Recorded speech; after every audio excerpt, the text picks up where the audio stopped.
Hello mga Mina! Katatapos ko lang po maghatid, magluto at magpaligo kay Kinyan. Ayan, nagbabalot ako ng pinamili ko na miswa. Isang balot lang talaga ang binibili ko nito guys. Ang isang balot kasi nito ay 7 pieces lang. 7 pieces lang talaga yung inaano ko.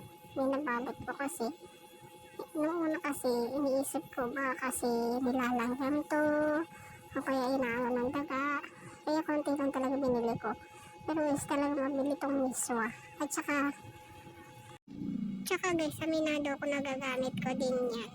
Alam mo ba, ting mag-uutos ako sa anak ko niya sa ibang tindahan, nangungonsumi pa talaga ako kasi minsan nagkakamali sila ng bili.